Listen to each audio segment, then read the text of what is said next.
Perjalanan kasus Saipul Jamil hingga diboikot dari televisi. Hai Sobat Pro Kontra, kali ini saya mau menyajikan perjalanan kasus Saipul Jamil nih bos.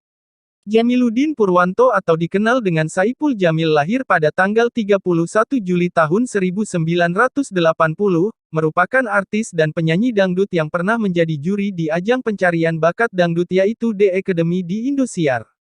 Namanya beberapa tahun lalu menjadi heboh lantaran terjerat dan menjadi tersangka kasus pelecehan anak di bawah umur.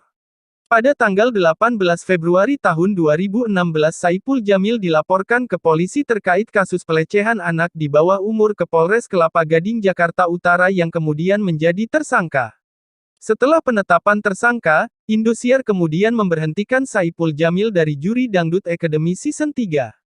Saipul Jamil terjerat pasal 76E Undang-Undang Nomor 35 Tahun 2014 tentang Perlindungan Anak. Pasal pidana yang dikenakan adalah pasal 82 ayat 1 KUHP dengan ancaman 5-15 tahun penjara dan denda 5 miliar rupiah.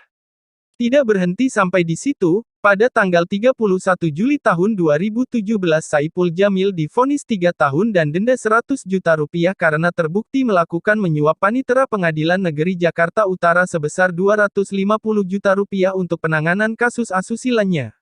Karena dianggap berkelakuan baik Saipul Jamil mendapatkan remisi dan dibebaskan pada tanggal 2 September tahun 2021. Bebasnya Saipul Jamil dari penjara langsung menjadi viral dan kecaman para netizen karena disambut bagaikan pemenang juara dunia. Saipul Jamil pun diundang di Trans TV menjadi bintang tamu dalam program Kopi Viral yang ditayangkan live yang langsung menuai banyak kritikan dan kecaman. Warganet menganggap TV dan para artis yang menyambut Saipul Jamil dengan berlebihan adalah orang-orang yang tidak memiliki perasaan dan tidak memikirkan korban. Kemudian muncullah petisi pemboikotan Saipul Jamil dari televisi yang telah ditandatangani lebih dari 300.000 orang, setelah semakin banyaknya kritikan warganet Trans TV pun meminta maaf atas tayangan Saipul Jamil bahkan Gilang Dirga yang telah mengundang Saipul Jamil dalam kanal YouTube-nya pun meminta maaf dan men-take down konten tersebut. Selain warganet, banyak kalangan artis dan publik figur yang juga memberikan komentar atas glorifikasi yang berlebihan terhadap Saipul Jamil, bahkan beberapa artis menolak untuk tampil di televisi jika ada Saipul Jamil di dalamnya. Komisi Perlindungan Anak Indonesia (KPAI) pun menyampaikan keprihatinannya atas penyambutan Saipul Jamil bagai pahlawan dan mengajak agar tidak menonton televisi yang menyiarkan Saipul Jamil. Akhirnya Komisi Penyiaran Indonesia mengambil sikap agar televisi tidak melakukan amplifikasi dan glorifikasi tentang pembebasan Saipul Jamil.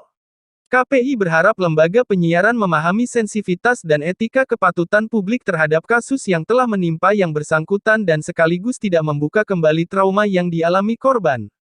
Tidak hanya itu, KPI juga meminta lembaga penyiaran berhati-hati menayangkan muatan-muatan perbuatan melawan hukum atau yang bertentangan dengan adab dan norma. Bahkan dalam wawancaranya bersama Deddy Corbuzier KPI mengatakan bahwa Saipul Jamil hanya boleh diundang ke televisi untuk acara edukasi selebihnya belum diizinkan.